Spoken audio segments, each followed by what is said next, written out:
வழக்கமா விஜய் பேசிட்டா முதல்ல கதறக்கூடிய ஆட்கள் யாருன்னு பார்த்தா டிஎம்கே உடன்பிறப்புகள் தான். ஆனா இந்த முறை கொஞ்சம் வழக்கத்துக்கு மாறா ஏடிஎம்கேல இருந்து ஒரு அலறல் செய்தி. என்னடான்னு போய் பார்த்தோம்னா, விஜய் வந்து அடிமையாச்சுன்னு சொல்லிட்டாரு அப்படின்னு ஏடிஎம்கே ஐடி விங் மூலியமா பயங்கரமா விஜயை தாக்கி பேசியிருக்காங்க. ஒரு 5 பக்கத்துக்கு அறிக்கையை ஒண்ணு வெளியிட்டிருக்காங்க. அது என்னன்னு பார்த்துட்டு வந்துருவோமா?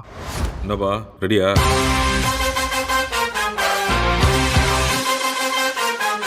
ஆரம்பத்துல என்ன போட்டிருக்காங்கன்னா, பனையூர் பண்ணையார் அவர்களே.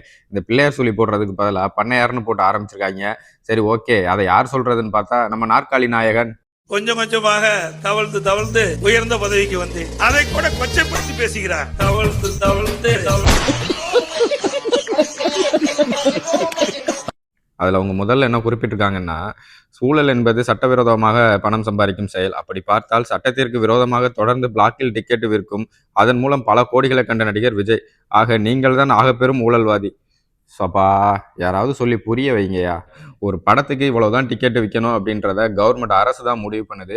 அதன்படி தான் தியேட்டர் உரிமையாளர்களும் டிக்கெட் சேல் பண்றாங்க. ஸ்பெஷல் ஷோக்கு இப்போ நம்ம ஃபேன்ஸ் ஷோ அந்த மாதிரி போட்டோம்னா அதுக்கு அவங்க வந்து டிக்கெட் கூட வச்சு தான் விற்பாங்க.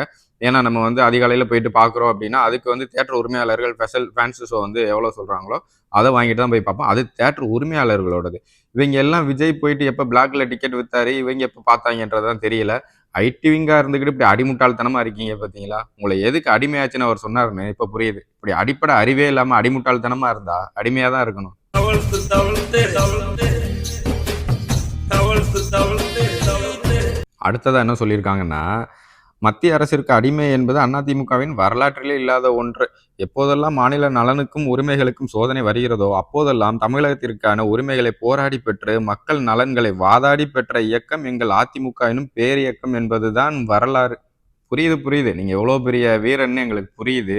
அதாவது எடப்பாடிக்கு ஒண்ணுமே தெரியாது, அவருக்கு நிர்வாக திறமையே கிடையாது அப்படின்னு சொன்னவங்களையும், நீங்க அவர் ஒரு துரோகி, நாங்க கட்சியில இனிமே அவங்களை சேர்த்துக்க மாட்டோம்னு சொன்னதுக்கு அப்புறமும் அமித்ஷா சொன்ன உடனே நீங்க அவங்க எல்லாரும் இப்ப கூட்டணியில இணைச்சுக்கிட்டு இது ஒரு பங்காளி சண்டை, குடும்ப சண்டைன்னு சொல்லி சமாளிச்சீங்க பார்த்தீங்களா? அங்கே தெரிஞ்சு போச்சு நீங்க எவ்வளவு பெரிய வீர சூரன்னு. தவழ்ந்து தவழ்ந்து தவழ்ந்து தவழ்ந்து தவழ்ந்து தவழ்ந்து தவழ்ந்து.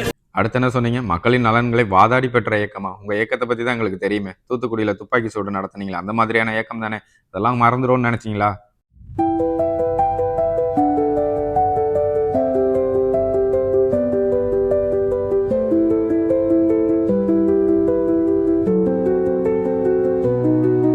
அடுத்ததா என்ன சொல்லியிருக்காங்கன்னா, தன் திரைப்படம் வெளியாக வேண்டுமென அன்றைய முதல்வர் வீட்டில் 5 மணி நேரம் கைகட்டி காத்திருந்து வெளியிட்ட படத்தின் பெயரை நாங்கள் சொல்லட்டுமா, இல்லை எந்த விதமான எதிர்பார்ப்பும் இல்லாமல் உதவிய முதல்வர் பெயரை நீங்கள் சொல்கிறீர்களா அப்படின்னு கேட்டிருக்காங்க. இந்த மாதிரி நிகழ்ச்சி இதுக்கு முன்னாடி நிறைய நடந்திருக்குது. ஆனா இதுதான் ஃபர்ஸ்ட் டைம். என்னோட படத்தை வெளியிட விடுங்கன்னு உங்களோட இடத்துக்கே வந்து நின்று கேட்ட அவர் கோலைனா ஒரு 2 மணி நேர படத்துக்காக ஒரு கவர்மெண்டே பயப்படுது அப்படின்னா நீங்க எவ்வளவு பெரிய வீரனா இருப்பீங்க? அந்த பாயா இருக்கணும். அடுத்ததா என்ன சொல்லியிருக்காங்கன்னா, ஊழல் என்பது வெறுமனே அரசியலில் பணம் சம்பாதிப்பது மட்டுமில்ல, அன்டு இன்ஃபுளுசஸ் மூலம் தனக்கான வருமானத்தை பெருக்க அதிகார மையத்திடம் மண்டியிடுவதும் அதே வகைதான் பனையூர்காரரே அப்படின்னு சொல்லியிருக்காங்க.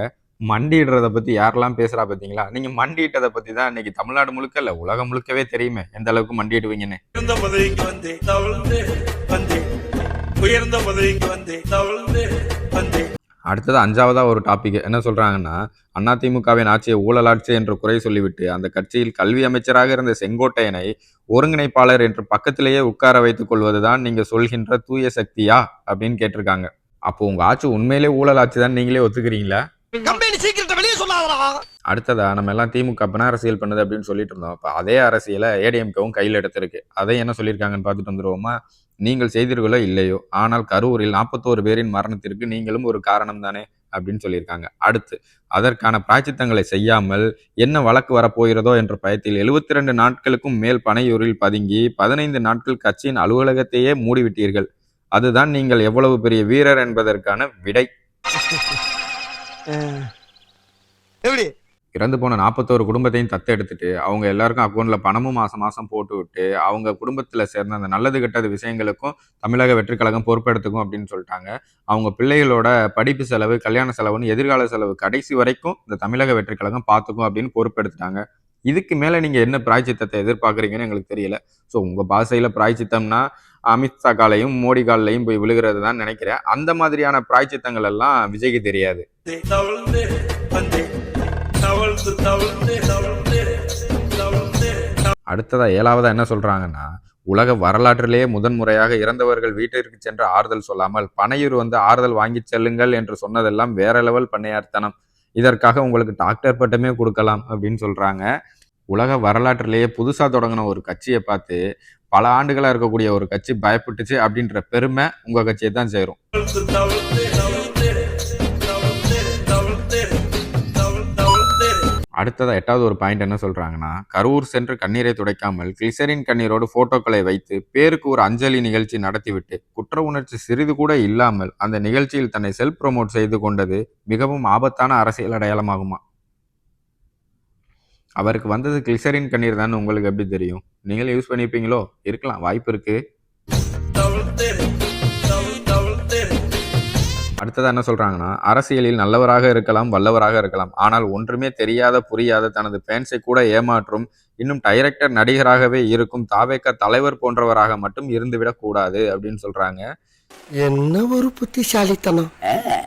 ஆமாமா, உண்மைதான். ஏன்னா மோடி அவரை வச்சு இப்ப நீங்க ஒரு கூட்டணி விழா நடத்துனீங்கல்ல. ஸோ இங்க யாரெல்லாம் நீங்க எதிரி, துரோகி, நாங்க இனிமே கூட்டணியில சேர்த்துக்கவே மாட்டோம் அப்படின்னு சொன்னீங்களோ, இப்ப அவங்க எல்லாரையுமே நீங்க கூட்டணியில சேர்த்துக்கிட்டீங்கல்ல. அப்போ உங்களோட சுயலாபத்துக்காக நீங்க வந்து அங்க இப்படி ஒரு கூட்டணி அமைச்சு நீங்க செயல்படுறீங்களே தவிர மக்களோட நலனுக்காக எப்போதுமே இந்த ஆட்சி இனிமே இருக்க போறதே கிடையாது. டிடிவி அவர்கள் அந்த ஏற்கனவே இவர் அடிப்படை உறுப்பினர் நீக்கப்பட்டவர். இவர் எங்க கட்சி பத்தி பேசுவதற்கு எந்த தகுதியும் அருகதையும் கிடையாது. துரோகத்திற்கு நோபல் பரிசு கொடுக்கணும்னா அது பழனிசாமிக்கு தான் கொடுக்க முடியும். நீங்களா யாருடா? How do I tell you? அடுத்து 10வதா ஒரு பாயிண்ட், இதுதான் இருக்கிறதுலே ரொம்ப பெரிய காமெடி.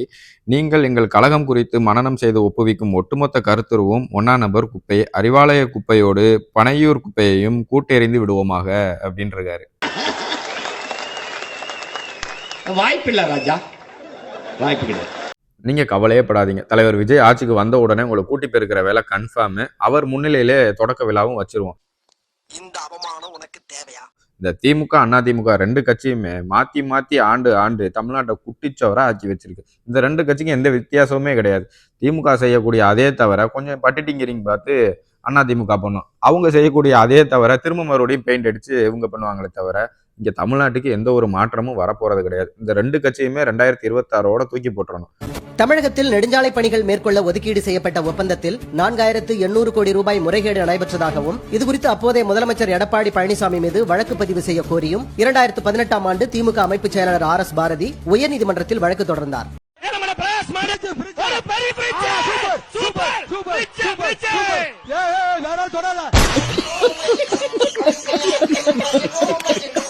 ரெண்டாயிரத்தி 26ல நீங்க எந்த கட்சி ஆட்சிக்கு வரணும்னு விரும்புறீங்க அப்படின்னு மறக்காம கமெண்ட்ல சொல்லுங்க. வீடியோ பிடிச்சிருந்தா லைக் பண்ணிட்டு உங்க ஃப்ரெண்ட்ஸ் அண்ட் ஃபேமிலிக்கு ஷேர் பண்ணி விடுங்க. அடுத்த வீடியோல பார்க்கலாம். பை.